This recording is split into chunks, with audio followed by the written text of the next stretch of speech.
Assalamualaikum warahmatullahi wabarakatuh. Bismillah walhamdulillah wassalatu wassalamu ala rasulillah wa ala alihi wa sahbihi wa mawalah. Ahibba'il kiram, usikum jami'a wa nafsi bitaqwallah wa bita'ati rasulillahi sallallahu alaihi wasallam. Fa nas'alallah subhanahu wa ta'ala ayyahdiyana ila siratihil mustaqim wa yaj'alana minal muttaqin wa yudkhilana jannatahu jannatan na'im, amin ya rabbal alamin. Segala puji kita panjatkan bagi Allah Jalla Jalaluh. Saya bersyukur sekali kepada Allah, sangat berbahagia pada hari ini akhirnya saya sekeluarga bisa kembali pulang ke rumah. Alhamdulillahirabbil alamin. Dan saya juga mengucapkan terima kasih secara khusus kepada pengurus Dewan Pimpinan Luar Negeri Front Pembela Islam Saudi Arabia. Beberapa pengurusnya ikut dengan saya pada hari ini. Mereka ikut mengawal dari Mekah, Jeddah sampai ke tempat ini. Di antara yang ikut ada Ustadz Abdul Hakim selaku sekretaris dari FPI Saudi. Kemudian ada juga Ustadz Son Haji, Ustadz Jazuli, Ustadz Ihsan. Kemudian juga ada Habib Abdullah Maulad Dawilah. Ditambah lagi Habib Abu Bakar Mugebel. Jumlah semua kami berangkat dari sana ada 18 orang. Alhamdulillah semua dimudahkan. Kita doakan mereka-mereka yang telah dengan setia menemani kita, membantu kita sehingga semua urusan menjadi lancar. Jazahumullahu khairal jaza. Nah, baiklah ya ikhwan. Yang pertama ingin saya sampaikan di sini, saya sekeluarga selama tinggal di kota suci Makkah tidak ada kesulitan apapun. Jadi kita tidak ada kesulitan, kita tidak ada kesusahan, walaupun ada pihak lain yang mencoba untuk membuat saya sulit, membuat saya susah, tapi alhamdulillah tidak pernah berhasil. Wa yamkuruna wa yamkurullah wallahu khairul makirin. Jadi kalau saya malu sekali kalau saya harus katakan, oh di Mekah ini susah, kita diasingkan, kita dijauhkan. Enggak. Di Mekah nikmat, baladan aminan mubarakat. Kita mendapatkan kenikmatan di Mekah luar biasa. Di sini saya banyak kawan, sampai di Mekah saya dapat kawan juga tidak kalah banyaknya. Di sini kita punya jamaah, sampai di Mekah juga kita punya jamaah. Di sini kita punya pengajian, sampai di Mekah juga kita buka pengajian. Di sini kita punya gerakan dakwah, ternyata di Mekah juga kita buka gerakan dakwah. Jadi artinya nggak ada yang kurang. Bahkan sekali lagi kita katakan di Mekah ini tentu punya kelebihan yang luar biasa untuk ibadah 100.000 kali lipat ganjarannya. Sebetulnya kalau ingat 100.000 kali lipat kayaknya nggak mau pulang ya. Habib, 100.000 kali lipat begitu sampai Tamburan satu lagi nilainya. Nah, di Petamburan nilainya 1, kalau di Mekah nilainya 100.000. Laulal wajibat dakwiyah, kalau tidak ada kewajiban dakwah di negeri ini, saya tidak akan tinggalkan Mekah. Kita cinta Mekah, Mekah luar biasa, satu negeri yang memang penuh keberkahan. Baladan aminan mubarakat.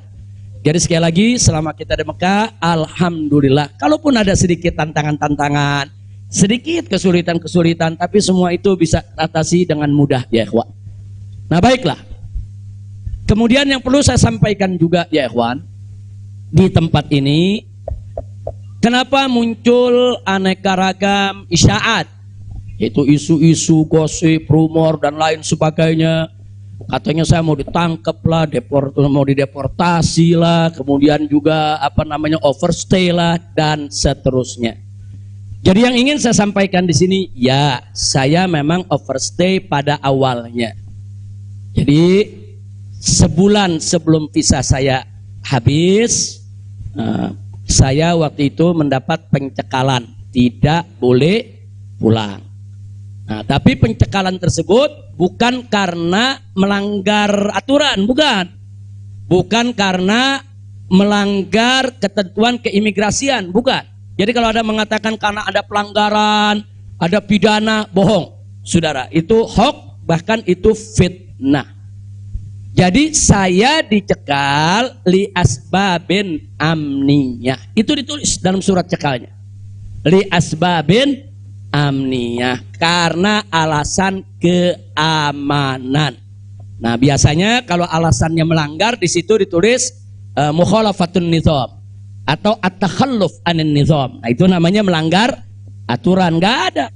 Di dokumen saya tidak ada kalimat at-takhalluf anin nizam atau mukhalafatun qanun. Enggak ada. Yang ada adalah li asbabin amniyah, untuk alasan keamanan.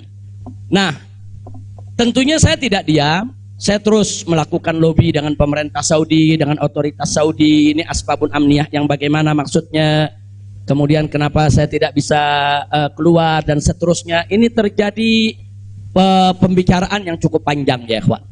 Tapi memang mereka sendiri mengaku. Jadi saya ini di sana diperiksa oleh Badan Intelijen Saudi, saya diperiksa oleh Dewan Keamanan Saudi, saudara. Nah, belakangan, saudara, kenapa saya diperiksa? Mereka mendapatkan laporan sampah dari negeri ini ya. Jadi mereka bilang ini zubalah.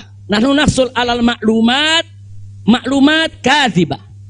Kita mendapat informasi yang bohong. Bahkan mereka bilang zubalah. Zubalah itu sampah ya kawan. Informasi sampah tentang Anda. Jadi katanya saya ini buronan, melarikan diri, ada persoalan hukum yang saya hadapi. Saya ini katanya red notice. Kemudian ada lagi yang mengatakan kalau saya ini saudara orang politik yang selalu bikin keributan di mana-mana, nanti bahaya untuk keamanan Saudi. Nah, ini laporan-laporan semacam ini. Saya tidak mau menuduh siapa yang melapor, si A atau si B atau si C ya ikhwan. Tapi ini ada. Dan ini bukan laporan dari orang biasa. Kalau laporan dari orang biasa, saudara, enggak bakal dihiraukan oleh pemerintah Saudi. Ini tingkat negara. Ini bukan tingkat RT, bukan tingkat RW, ini tingkat negara. Negara Saudi mendapatkan laporan. Berarti yang memberikan laporan ini, saudara, ini tingkat tinggi juga. Nah, tapi ala kulihal semua kita buktikan. Mereka bilang, apa betul? Anda ini punya kasus hukum. Ada 2 kasus hukum, satu di Jakarta, satu di Bandung. Saya katakan kepada mereka, saya tidak punya kasus hukum. Mana buktinya? Saya punya SP3. SP3-nya saya terjemahkan ke dalam bahasa Arab. Kayaknya dalam sejarah nggak pernah ada SP3 diterjemahkan ke dalam bahasa Arab. Sebab kalau saya serahkan SP3, ya tentu kan polisi di sana nggak paham, intelijen di sana nggak paham apa isinya, apa maksudnya. Kita terjemahkan dalam bahasa Arab. Kita buat dokumen resmi, terjemah resmi. Jadi saya katakan, tuduhan apa yang Anda dapat dari pemerintah Indonesia? Oh, Anda ini melarikan diri dari Jakarta karena ada kasus hukum. Saya tunjukkan, ini SP3. Silakan Anda baca. Begitu mereka baca, mereka kaget. Oh, ini kan hukum sudah selesai. Kenapa kok masih dilaporkan Anda tetap bersalah? Jadi pemerintah Saudi sendiri yang menilai ya. Nah, kemudian yang kedua, waktu kasus Bandung, saya bilang juga udah nggak ada perkara. Punya SP3, saya terjemahin lagi SP3-nya. Saudara. Nah, terakhir mereka bilang katanya Anda ini dikejar-kejar badan intelijen dari negara Anda. Saya bilang enggak, saya enggak punya persoalan dengan badan intelijen. Oh, tapi ini ada laporannya. Anda bisa buktikan kalau Anda tidak punya permasalahan dengan badan intelijen Indonesia? Punya.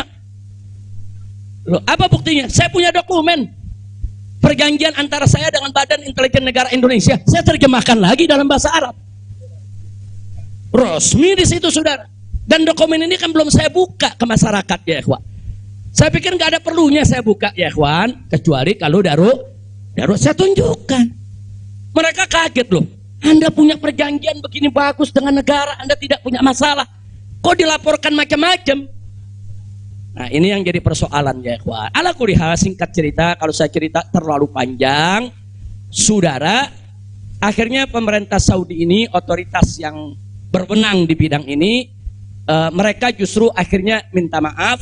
Mereka bilang nahnu natawarrat, nahnu ghaltan, kami salah, kami sudah melewati batas wewenang yang kami punya. Kami minta maaf karena memang ini kesalahan dari informasi yang kami terima. Nah, jadi supaya Anda tahu, akhirnya mereka tidak mengganggu kita sama sekali. Bahkan terakhir bukan lagi persoalan bayang safar, jangan kita deportasi. Saya ditawarkan, Habib, Anda mau pulang besok ke Indonesia atau Anda mau tinggal di sini selamanya? Silakan. Maka itu pada malam Ahad, Sabtu malam Ahad, sebelum saya pulang, saya ke Riyadh, saya diundang resmi ke Riyadh. Saya diundang resmi ke Riyadh, saya ketemu petinggi di sana, ya kawan. Mereka tawarkan, mau tinggal di sini, kita berikan iqamah, kita berikan izin tinggal, masuk umur hidup pun boleh. Silakan Anda memutuskan. Enggak, saya enggak punya persoalan sama pemerintah Saudi, ya kawan. Jadi bohong kalau ada yang bilang saya punya persoalan. Jadi makanya kalau pejabat tuh jangan sembarang bicara. Kalau mau bicara tuh mesti punya data dong. Masa pejabat bicara nggak pakai data?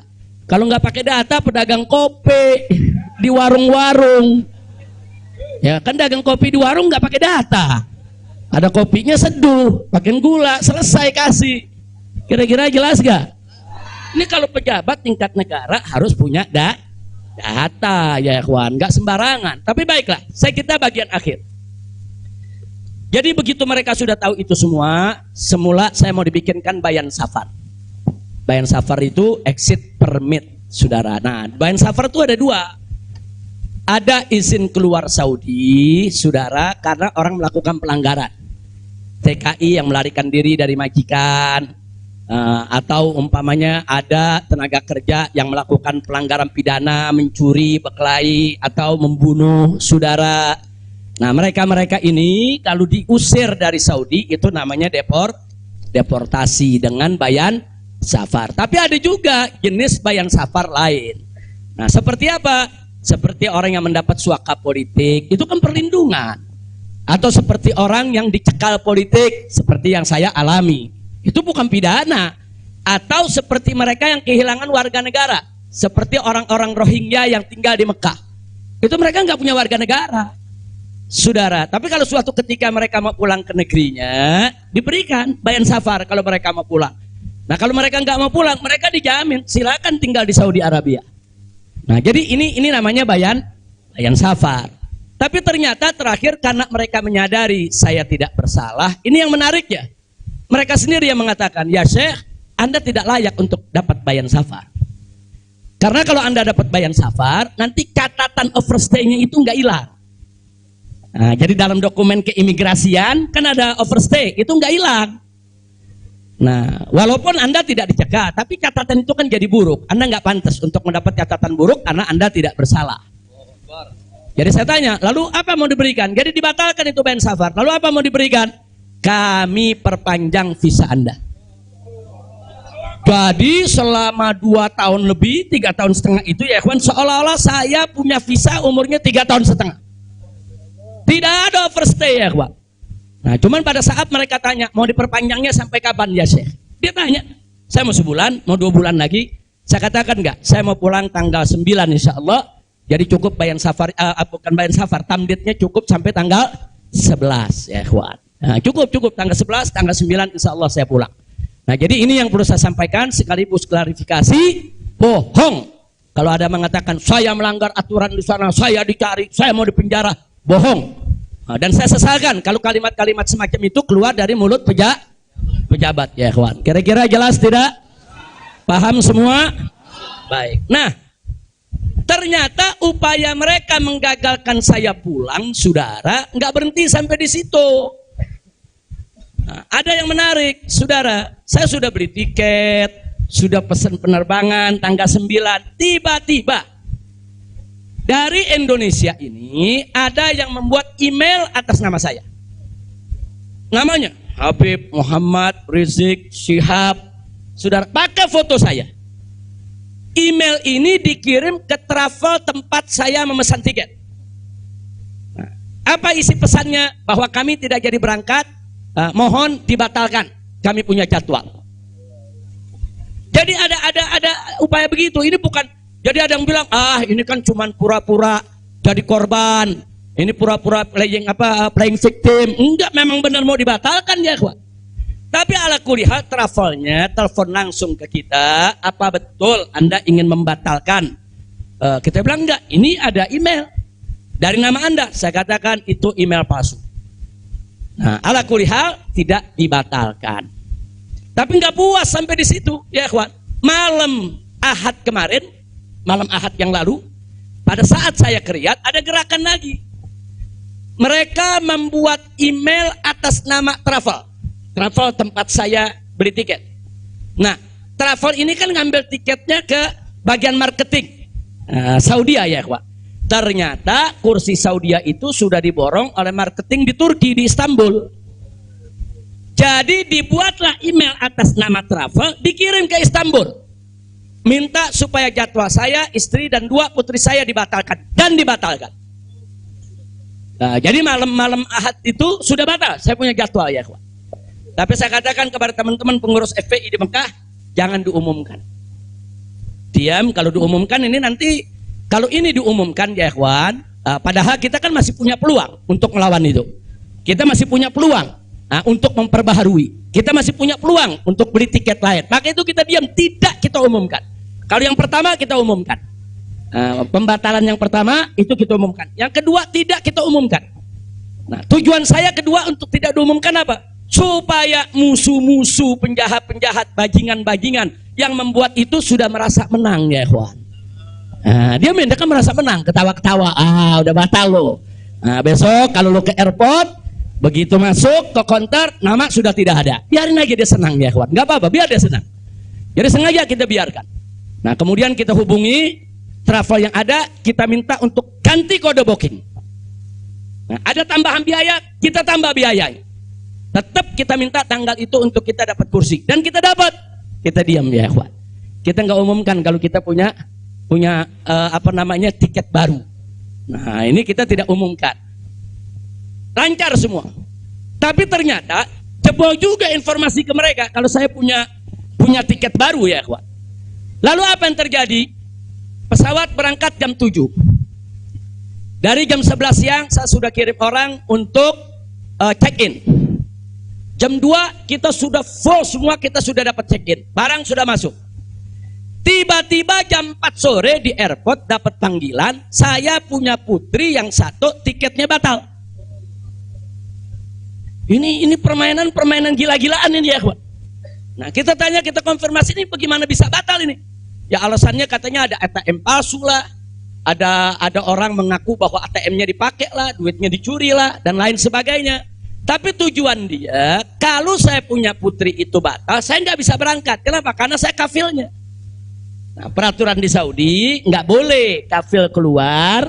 Saya ini kafilnya kalau anaknya tidak keluar. Kalau anak istri keluar, saya tidak keluar masih boleh. Tapi kalau saya keluar, sementara anak istri tidak keluar, nggak boleh. Itu peraturan di Saudi. Jadi sekarang dia batalkan satu supaya saya nggak ikut berangkat ya kawan. Nah, jadi ini terjadi. Nah, jam 4 sore itu kita berkutat. Tapi alhamdulillah, saudara, otoritas Saudi bantu kita. Mereka juga terkaget-kaget. Oh, ini ada apa ini? Kok pembatalan bisa begini? Mereka nggak pernah alami ini semua ya kawan. Nah, akhirnya jam 5 sore semua bisa teratasi. Jam 6 sore kita sudah masuk ke ruang tunggu dan jam 7 kita sudah bisa berangkat. Alhamdulillah. Nah, di sini yang saya ingin sampaikan ya kawan, kalau Allah sudah menentukan kita pulang, mau kekuatan apapun yang mencoba untuk menghalangi tidak akan pernah mampu untuk melawan kehendak Allah. Alhamdulillah. Dan Nabi sudah mengingatkan kita, saudara.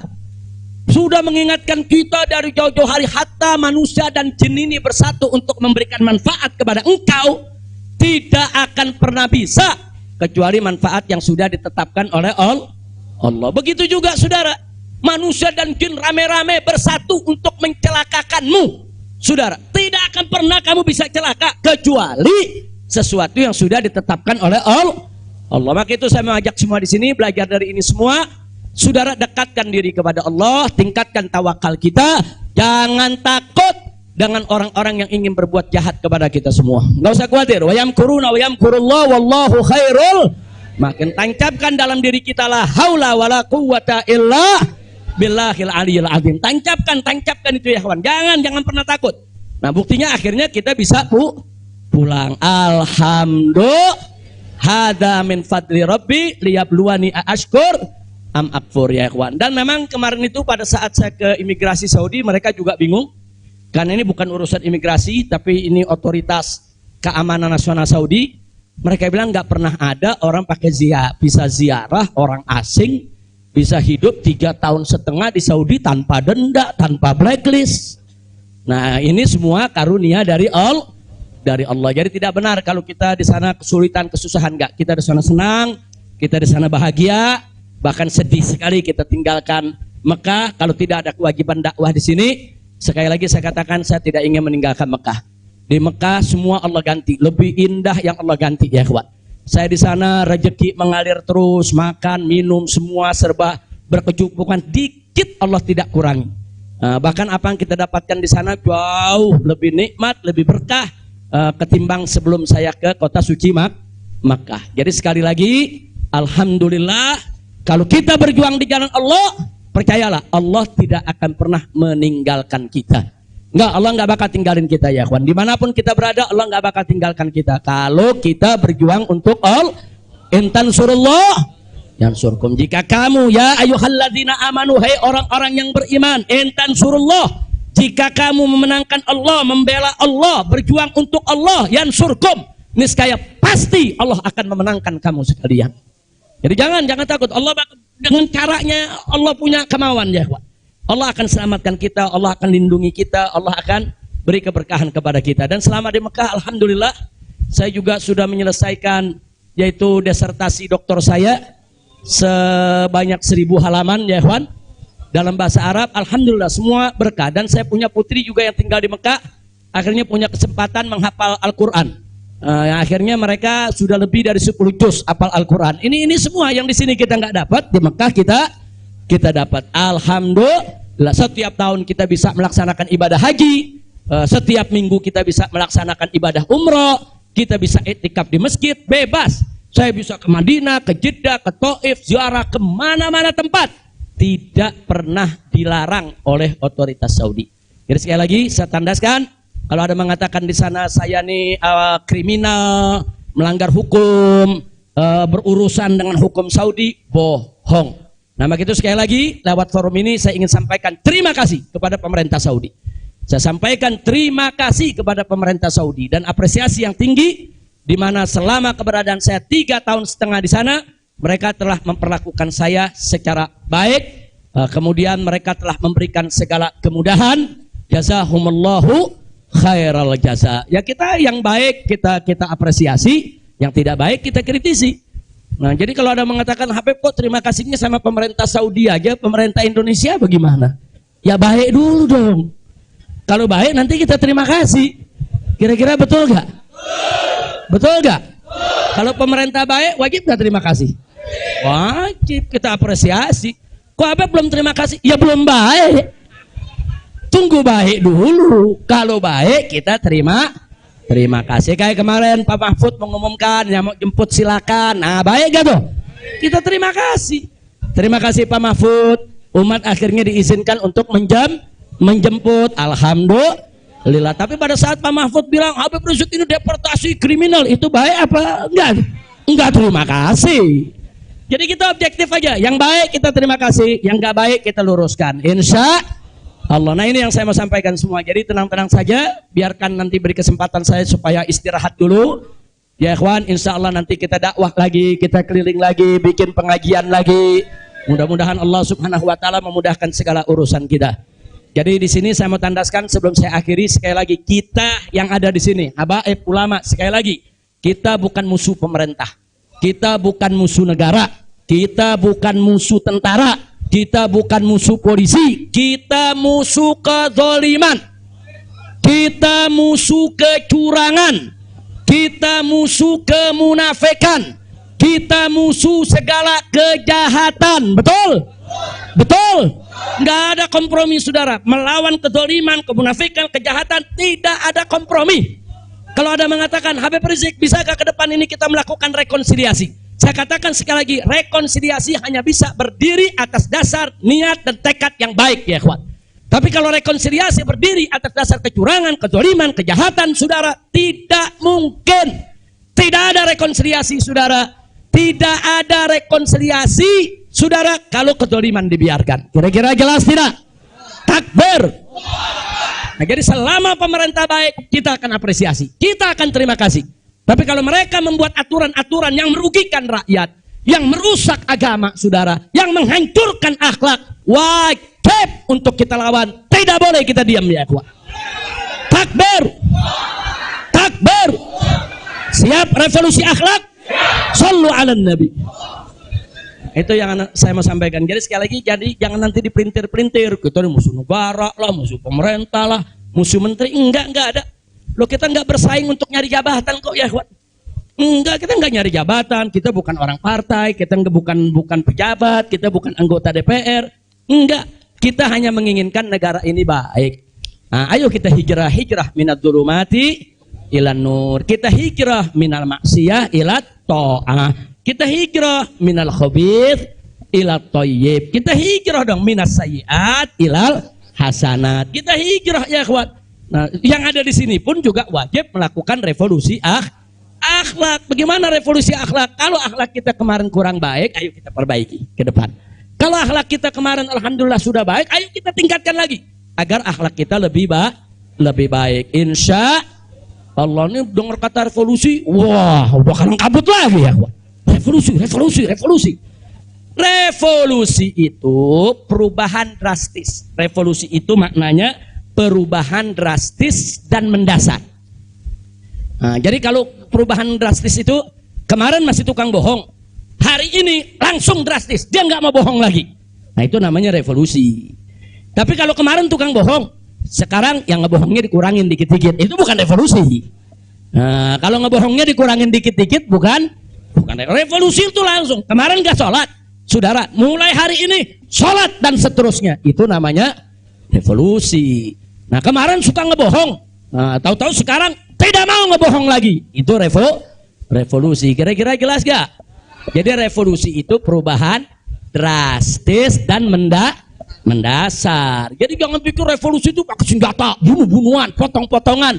Siapa yang bilang begitu, ya ikhwan? Nah, lalu kenapa dipilih kata revolusi akhlak? Kenapa bukan revolusi moral, revolusi budi pekerti, revolusi mental? Saudara, karena kata akhlak itulah yang dipakai oleh Nabi kita Muhammad Sallallahu Alaihi Wasallam. Nggak ada kata yang lebih baik kita pilih kecuali kata yang digunakan oleh Nabi Muhammad Sallallahu Alaihi Wasallam. Kalau kita mau tahu siapa itu bapak revolusi akhlak di dunia, ya Nabi kita. Nabi kita itu pejuang revolusi akhlak. Nabi kita itu pahlawan revolusi akhlak. Nabi kita itu saudara yang meletakkan dasar-dasar revolusi akhlak. Sebagaimana Nabi sabdakan dalam hadisnya, innama bu'itsu liutammima makarimal akhlak. Nah, jadi karena Nabi yang menggunakan kata akhlak, ya kita lebih suka pakai istilah akhlak. Kenapa nggak pakai mental? Karena kata mental dipakai sama Karl Marx. Ya, Karl Marx yang pakai, gembongnya komunis, makanya saya nggak mau pakai, ya kawan. Kecuali kalau Nabi pakai kata mental, ya saya pakai mental. Kalau Nabi pakai kata budi pekerti, saya pakai budi pekerti. Nabi pakai kata apa? Akhlak. Berarti kita perlu pakai kata apa? Siapa suri tauladan kita? Siapa contoh kita? Sallu ala nabi. Allahumma shalli wa sallim alaihi. Kira-kira jelas gak? Paham semua? Alhamdulillah. Saya pikir itu yang bisa saya sampaikan. Terima kasih banyak. Jangan semua diborong di sini. Nah, kan kita masih mau ceramah di mana-mana, insya. Tuh, Bandung udah main pesen aja, Beb, di Bandung, Beb. Nah, insya Allah nanti kita ke Bandung, kita ke Madura, kita ke Lombok, kita ke Aceh, kita ke Pontianak. Kita akan keliling semua untuk terus melanjutkan dakwah. Ustadz Maher, Medan, sallu ala nabi. Alhamdulillah ada Ustadz Maher di belakang. Ustadz Maher mestinya duduk di depan, Ustadz. Ta'al. Lampung, insya Allah. Palembang, insya Allah. Nah, ini Habib Hamid bilang jangan jauh-jauh dulu, Pondok Rangon, Jakarta. Al-Jiran Ahad katanya. Khair, insya Allah kita lihat, mudah-mudahan saya sehat walafiat. Dan tadi saya minta maaf, ada sempat kecapean kita. Akhirnya saya turun, saya nggak bisa lagi berdiri. Sempat tidur 10 menit itu di bawah, nggak kuat karena dehidrasi.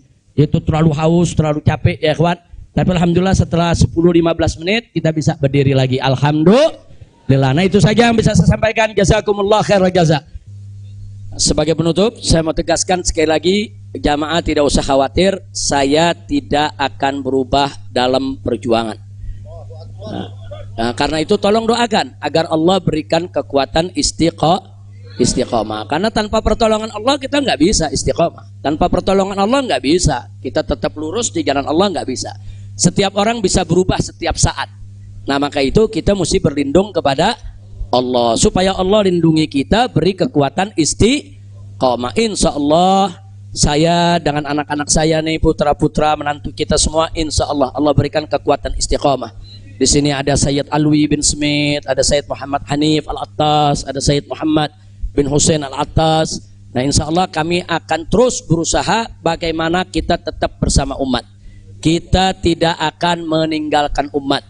Apapun yang terjadi, kita akan berusaha untuk berdiri di barisan paling depan untuk membela umat, jangan sampai dizalimi oleh siapapun. Nah jadi ini sudah merupakan tekad kita. Karena itu doakan agar kami diberikan oleh Allah kekuatan istiqamah, insya Allah. Maka itu saya mau tanya semua di sini, siap istiqamah? Siap istiqamah? Takbir!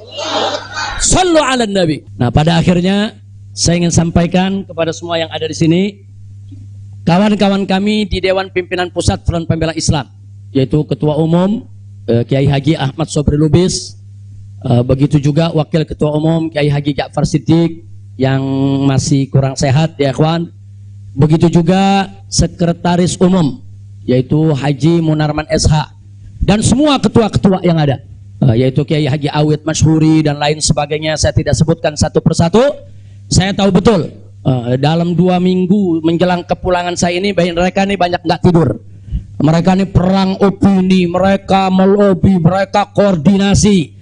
Begitu juga Habib Hanif, begitu juga yang lainnya, itu koordinasi, konsolidasi. Datang ke ulama, datang ke kiai, datang ke habaib, minta doa, minta dukungan. Ini luar biasa. Satu kerja yang saya sendiri bingung mau mengapresiasinya bagaimana. Karena memang luar biasa itu kerjaan. Saya tahu, walaupun saya di sana saya tahu siapa yang kerja, siapa yang kesana kemari, siapa yang konsolidasi. Tidak saya sebutkan satu persatu, tapi melalui forum ini kita sampaikan jazilah syukri wa husnat takdir li jami' rijalil jabhati difaiyatil islamiyatil markaziyah yang telah bekerja keras, yang tidak mengenal lelah, yang pada akhirnya mereka bekerja dan membuahkan hasil yang luar biasa. Mudah-mudahan Allah memberikan balasan yang berlipat ganda. Amin ya rabbal alamin. Jadi saya tidak sebutkan satu persatu. Jangan ntar kalau yang namanya nggak disebut, ini namanya belum disebut nih. Ini di samping ada Habib Salim, ini majelis syuro, salah satu majelis syuro DPP FI. Nah jadi sekali lagi tanpa saya sebut, saya cinta anda semua. Inni uhibbukum, saya sayang anda semua. Insya Allah kita tidak berpisah lagi. Nah, artinya nggak lari ke Mekah lagi ya. Tapi kalau ke Mekah umroh mesti Habib.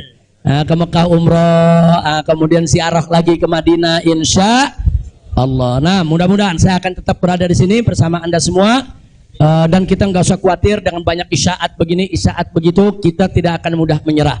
Selama kita di jalan yang benar, jangan pernah takut menghadapi tantangan apapun ya ikhwan. Insya Allah. Jadi sekali lagi kepada pengurus Dewan Pimpinan Pusat Front Pembela Islam, semuanya yang saya tahu sebagian mungkin udah tidur lagi, capek, lelah luar biasa. Ustadz Awid aja anda lihat udah 15 tahun lebih tua sekarang.